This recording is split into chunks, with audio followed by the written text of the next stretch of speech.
magandang araw ng Panginoon. Ngayong pong araw ng mga linggong ito ay tayo magninilay sa mga huling katanungan ng Panginoon bago siya umakyat sa kalangitan. Inaanyayahan po namin kayo na buong mapanalangin ilagay ang sarili sa pakikinig at pagninilay. Alisin ang lahat ng distraction upang sa gayoy maging isang tunay na recollection ito. Ang recollection pong ito ay ibibigay sa atin ng ating mahal na Obispo Dennis Villarojo, Obispo ng Diocese ng Malol. Sa mga susunod pong linggo, atin sana itong masundan ang mga huling katanungan ng Panginoon bago siya umakyat sa langit.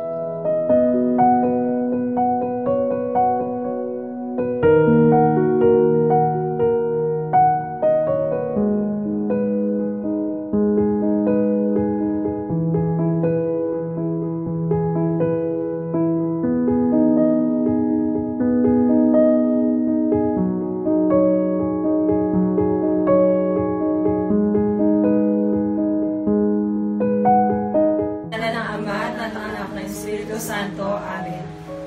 Panginoong Jesus, batid mo ang aming kalungkutan at pangungulila na ngayon ay aming nararanasan. Kung minsan ay tatanong namin kung bakit nga ba kami nabuhay sa panahong ito at ano nga ba talaga ang mensahe mo sa amin.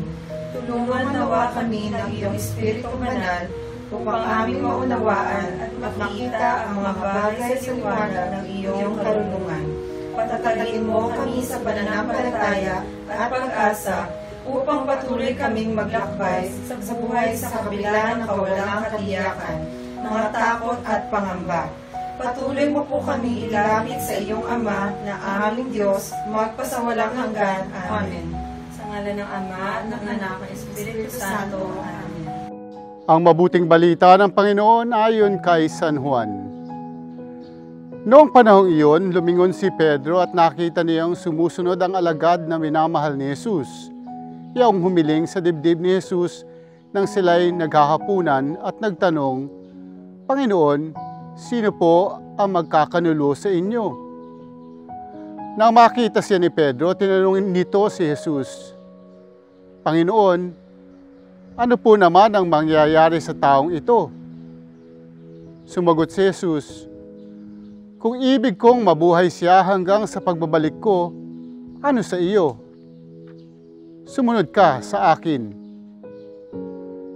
Kumalat sa mga kapatid ang balitang hindi mamamatay ang alagad na ito, bagamat hindi sinabi ni Jesus na hindi siya mamamatay, kundi kung ibig kong mabuhay siya hanggang sa pagbabalik ko, ano sa iyo? Ito nga ang alagad na nagpapatotoo tungkol sa mga bagay na ito.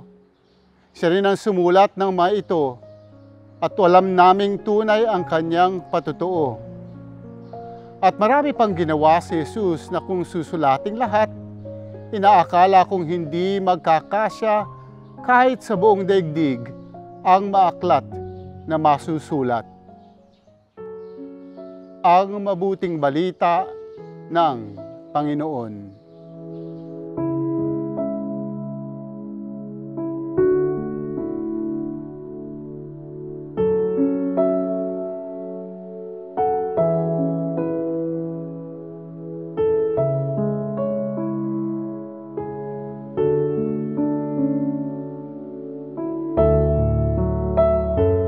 Hello po, ako po si Razel Catherine Cruz, isang nurse po dito po sa public hospital sa bayan ng Baliwag. Isa po akong COVID-19 survivor. 4 days kasi ko nag-duty nun sa COVID ward. So, naka-full PPE kami. Actually, wala talaga akong idea kung paano ko siya nakuha. Hindi ko alam kung through cellphone, surfing, sa salamin. Hindi ko talaga alam kung paano kasi naka-full PPE naman kami nun. Tapos, nung nag-quarantine ako ng 14 days. 13th day, yun, na-test kami. Kasi wala talagang sick noon. Nung siguro mga 5 days after exposure dun sa patient, nag-sore throat na ako. Sore throat, tapos nag-LBM. Yun kasi yung dalawang symptoms ng COVID. So, ayun. 13th day, nag-test kami. Tapos after 5 days, lumabas na siya. Natakot ako eh. Talagang takot ako. Hindi para sa akin, kundi para dun sa mga taong nakasalamuha ko na hindi ko, syempre asymptomatic ako. Yung actual, na yung mga katim ko kasi simula naman nung na-expose ako dun sa patients namin, na naka-full PPE pa din kami. Yung mga kasama ko, syempre kasama ko dun sa quarters. Then, syempre, hindi naman namin alam na asymptomatic ako, tapos meron akong virus. Tapos, sabi sa amin, ang unang nag-chat sa akin nun, yung taga-DOH na friend ko. Sabi, tinalong niya ako kung nasan ako, anong nararamdaman ko, kung may symptoms pa ako. Sabi ko, meron pa naman. Meron ka ako, kaso sore throat lang. Pero tuloy pa rin kakoy pag-suog ko. Tapos, ayun, tumawag na sa akin yung chief nurse ko. Nung sinabi nga na, sabi ko, ma, parang hindi ako maganda yung resulta ko. Sabi niya, oo, hindi na. So, nagtaka kami na bakit ako magpa-positive, wala naman akong resulta. Wala naman akong symptoms. Nung nalaman ko siya, ayun, hindi ako nagsabi sa parents ko, pinasabi ko kasi hindi ko kayang sabihin. Kasi ang bilin talaga nila sa akin na mag-ingat ako. Kasi hindi ako nagsabi na duty ako. Nag-text na lang ako, hindi na ako uuwi. Kasi nagpadala na lang ako ng ibang gamit gano'n. Sabi lang nila, mag-ingat ako. So, yun. Ang bigat ng loob ko na hindi ko sila makakasama kasi hindi na ako umuwi. Ang bigat sa loob na yung takot nila. Kasi, ang isip nila, once na nagka-COVID ka, malala ka ni. So, ayun, mabigat sa akin na pati sila ma-discriminate ng tao. Nagpagaan naman sa loob ko, yung mga tao na nandyan nakasupport. Sila, kasi hindi ko na naman talaga sinabi, pinipili lang. So, sabi ko, sama niyo ako palagi sa prayers niyo. Alam ko malakas kayo kay Lord. Sama niyo ako palagi. May times na hindi talaga ako nakakatulog kasi asymptomatic ako. So, syempre, hindi ko alam kung kailan siya aatake. Na baka mamaya, hindi na ako magising. Hindi na ako makakauwi sa bahay namin ng buhay. Na hindi nila ako makikita. Kasi, syempre, alam natin pag namatay ka dahil sa COVID, it's either living ka kaagad or i-cremate ka. Sobrang takot. Hindi ako nakakatulog noon. Sabi ko nga, wala akong ginawa, nagsasalak. Nalaman ko siya, nagsasalak. Sabi ko, Lord, pinapaubaya ko sa iyo ang lahat. Alam mo naman ako, pumasok ako dito, nagsasalak ko sa iyo, kinausap kita, na kung magkaka-COVID man ako, i-depende ko na sa iyo lahat.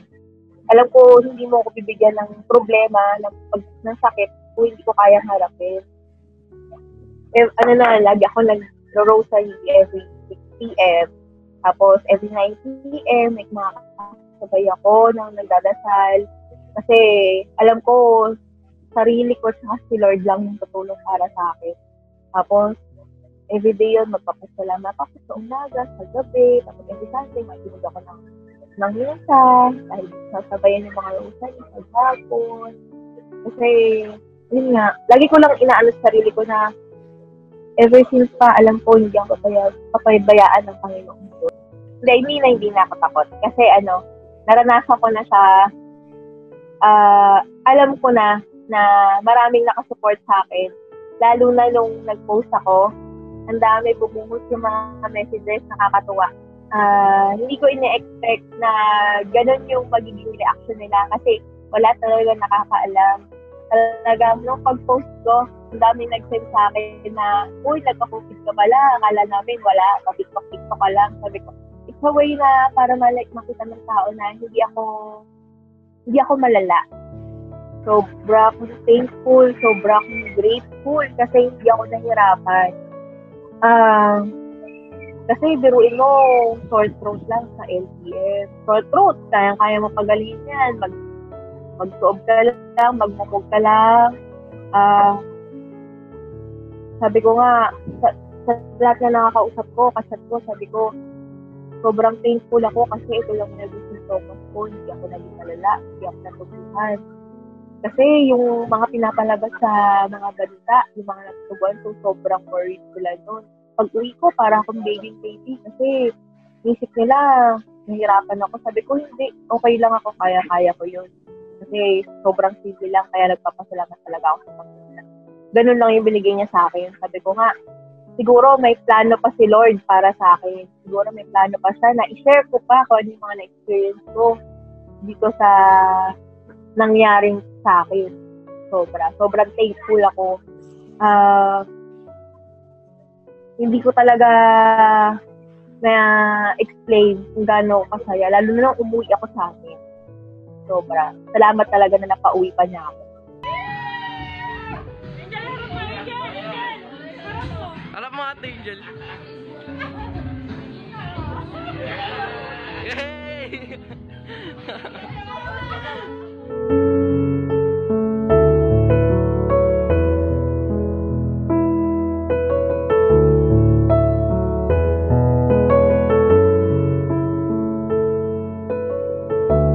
Magandang araw po sa inyong lahat. Nandito po tayo ngayon sa ika-4 na yugto ng ating online recollection. At ating pagninilay-nilayan ngayon ang ika-4 na tanong ng ating Panginoon. Ito'y tanong na sinabi niya kay Simon Pedro, kung nais kong mabuhay siya hanggang sa pagbalik ko, ano sa'yo? Sumunod ka sa akin. Ang tanong na ito ay iginawad ng ating Panginoon sapagkat si Pedro mismo ay nagtanong. Pauna nang sinabi ng Panginoon kung ano ang mangyayari kay Pedro, na siya ay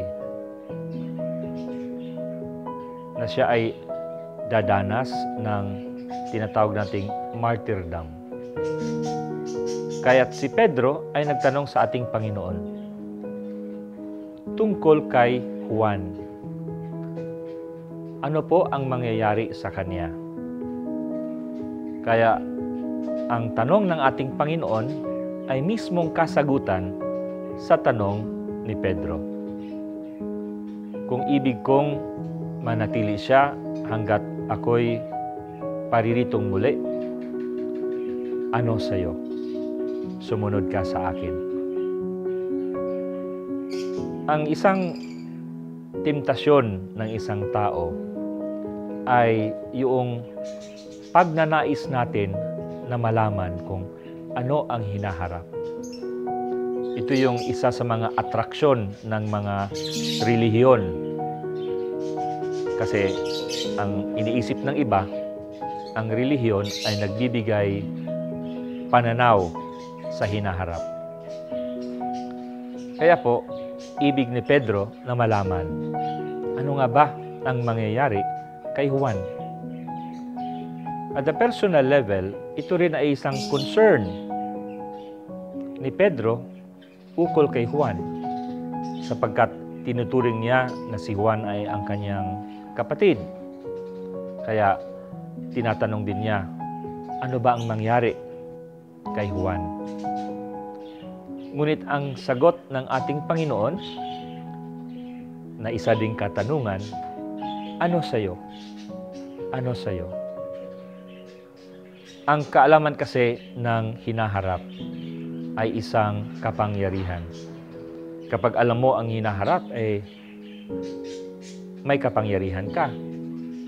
Kapag alam mo kung ano ang lalabas na numero ng loto,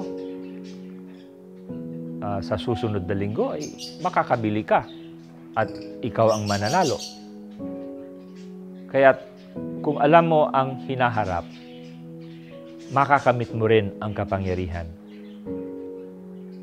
Ngunit ang pagnanais na ito, ng natural na paghahangad ni Pedro na malaman ang hinaharap, ay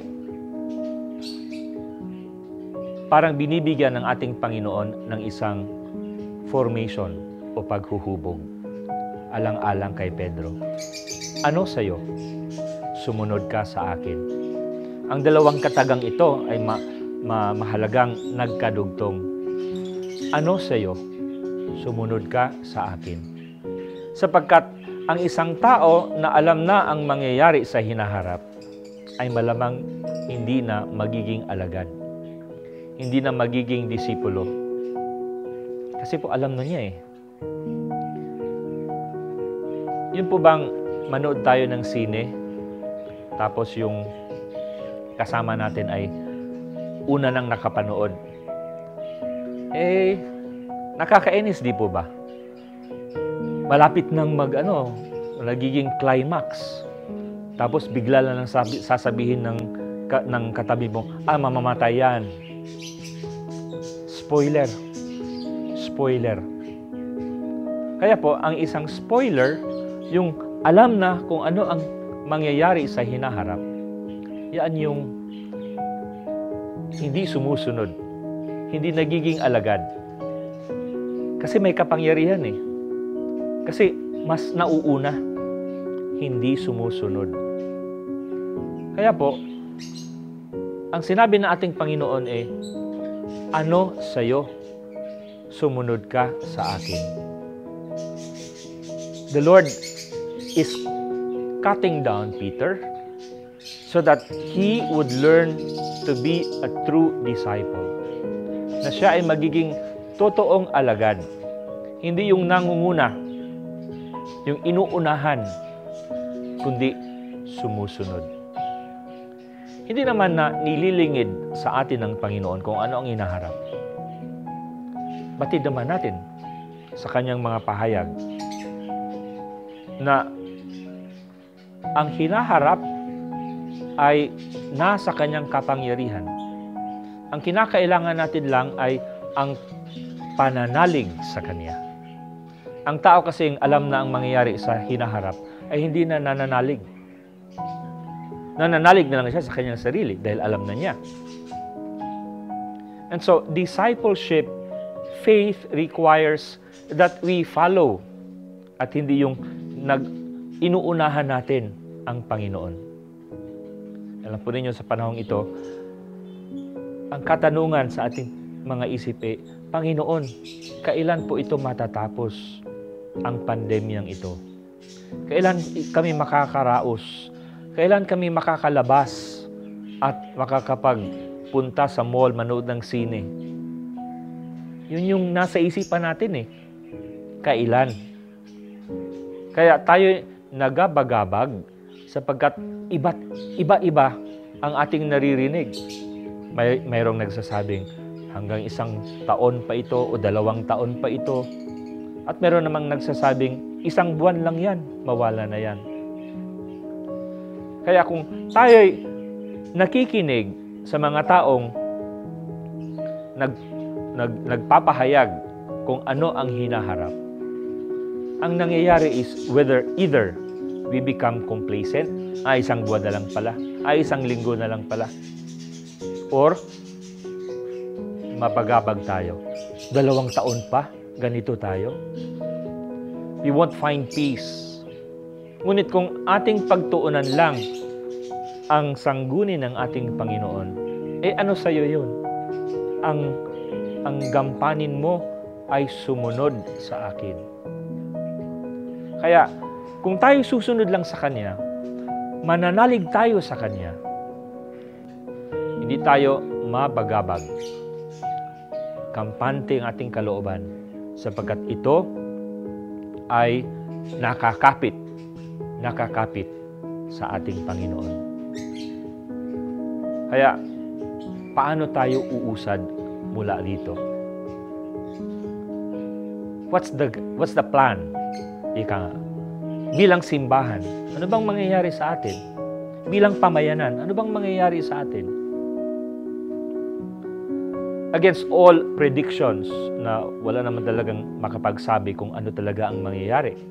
1 linggo magmula ngayon, o 1 taon magmula ngayon, o 2 taon magmula ngayon. Balik tayo sa Panginoon. At ang pagbabalik natin sa Panginoon ay hindi isang bagay na atin pang hahanapin o tatanong sa Kanya kung ano nga ba dapat natin gawin. Sapagkat ang pagbabalik natin sa Panginoon ay ginagawa na natin sa mga panahong ito. Sa kasalukuyan. Ano po bang ginagawa natin ngayon? Nagsasanay